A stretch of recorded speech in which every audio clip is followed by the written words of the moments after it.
Jennifer, our research team, it was Harry Truman who said that society will be judged. But I think Harry Truman was quoting something else. But I Yeah, could be wrong on that.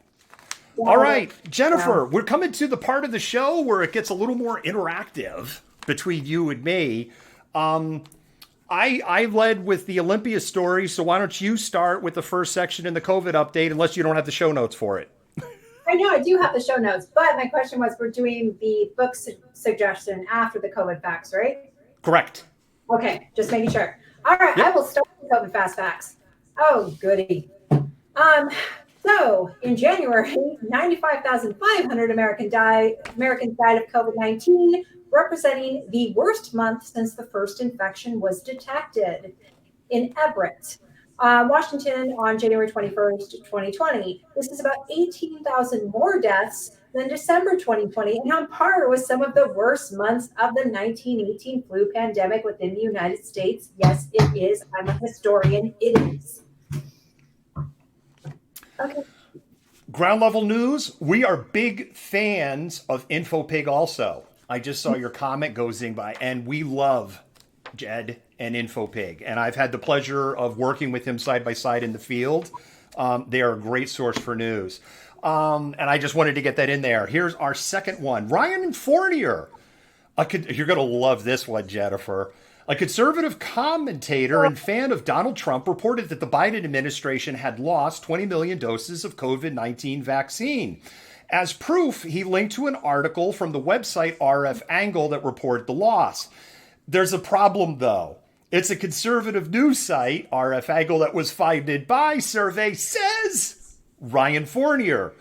This is a popular tactic of right-wing bloggers to create these circular references. But after the age of Trump, the mainstream media is not having it anymore. And so when asked to clarify by both Politico and PolitiFact, because Politico had originally run the story, Fournier pointed to the Political article and a New York Post article as his source for the RF Angle story. Fournier has since updated his story because neither New York Post, which by the way is a right-wing rag in itself, or Politico reported that the Biden administration had lost 20 billion vaccine doses, that the Trump administration had misplaced 20 million doses, and the Biden administration is trying to find them now. The bottom line in all of this, the Trump administration's sloppy rollout of the vaccine program has cost 20 million doses, enough to vaccinate everyone in New York City, Jennifer, to go. Okay, can we do air quotes around missing? Because where are they? Missing. Missing. They're missing. All right, Jennifer, so let me ask you this. Strictly your opinion. I'll give you three options real quick. One, they never got the 20 million. Somebody pocketed the money. Two, they were sold like on the black market or to like my buddies or someone in some country somewhere. Or three, because of incompetence and all, they literally just spoiled in a friggin' 18-wheeler somewhere or multiple 18-wheelers. And they're just like, wow, we hope no one ever finds them because we actually had to throw them out. Two. Option two, they were sold to a crony in another country. Take us to our third one, Jennifer. In local news, regional restaurants are lamenting the move to phase two for several Western Washington counties today. The concern that border counties have is patrons will simply drive to areas with open restaurants, burning already battered businesses, and ironically, increasing community spread of COVID in areas that just opened up. We played this out as a hypothetical scenario about a month ago. The balance of commerce over health continues to be a tightrope, with restaurants and gyms opening again just as we get confirmation of community spread of the potent UK variant COVID. Yeah, I don't think this is going to work out. I mean, look, I'm a small business owner. We are suffering with a capital S with these closures. But I think that like in Kitsap County, that's one area where they're really concerned because it's like, they can go across the bridge right over into Tacoma and everything's open. And they're like, we're just going to lose our business on the other side. And if our numbers are so bad, then you're just dragging those numbers into counties that went over the other side. Now, those owners' arguments are we should be able to open up also. But there's this push to open up schools and there's this push to open up restaurants. And we have the UK variant that is in community spread all over Western Washington. Yeah, yeah. Do you remember when we put this out like about a month ago? We were like, oh, what happens if people just go to open places and then they raise the numbers of COVID because they're driving into counties where places are open and eating and spreading it? I know that I'm not eager, and neither is Dr. and Mrs. Malcontent to go eat in a restaurant anytime soon.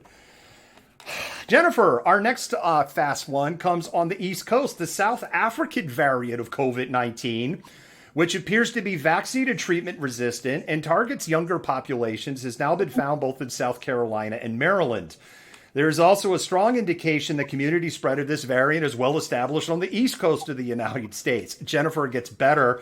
Dr. Fauci announced today in some breaking news about 6 hours ago that if you've been previously infected with COVID, the new variants that have mutated in UK, Brazil, California, and South Africa, yeah, you don't have natural immunity to those, and you actually have a really good chance of getting COVID a second time.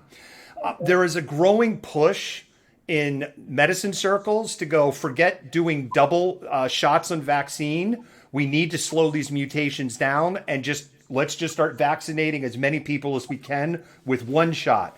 But that's going to be tough because in nursing homes and healthcare centers and stuff, only 38% of the staff has been willing to get vaccinated. So we're just going to live like this forever, apparently. Yeah, I don't even know what to say about that. Like, it's absurd. And the fact that we're pushing open to phase 2 with all of this new knowledge coming in is very concerning to me. It's your turn. Oh God, why do you keep giving me the ones that make me mad? So we're back to Washington State, where several area hospitals are in hot water for having VIP-only events to get COVID vaccinations. Jumping ahead of the line for first responders and vulnerable populations, Overlake Hospital in Bellevue, Overlake, was caught arranging vaccinations for their largest donors, and facilities have been warned that future events will result in them receiving no further COVID doses. Capitalism. It just makes you want to throw up. It really does. Sad. All right, we're going to stop the COVID there stuff because we're like so over time and we still have the insurrection update. Although there actually isn't a whole lot. It's not like last week where we had 45 minutes of insurrection update. It's been kind of quiet since Thursday, relatively. But next week's going to be a shit show, Jennifer. You have a few things that you want to talk about, so we're going to let you talk about those. Before we flip you over to that, you have like maybe one more minute to vote in the poll on which of those 10 stories you want Jennifer and I to dive into. And then mods, admins, I don't figure it out amongst yourselves on who's going to go look on the poll and get the final tally. Keep it in your back pocket, but be ready to tell us which story that we're digging into. And with that, Jennifer, go ahead. So I am a PhD candidate in history at the University of Washington, and every year we do a history lecture series. But because of COVID, our history lecture series this year is online. It's completely free, open to the public. You register through Zoom. But on February 3rd, Professor Bruce Headley, he's a wonderful professor, and he's also the editor at the journal I work at, is giving a talk called Arming the Police and Social Source of Our Distresses that is technological in its origins and will investigate the use of handguns by American police, beginning with Teddy Roosevelt's tenure on the New York City Police Commission in the 1890s and going through, following that arc through to the present day. So if that's something you're interested in, we can get the Zoom link. It's free to attend. It starts at 6 o'clock at night. They take questions, and he is actually a wonderful speaker. And I've heard from very reliable sources that the practice run went really well. Thank you so much for that, Jennifer. I know I'm looking forward to it. I'm really excited.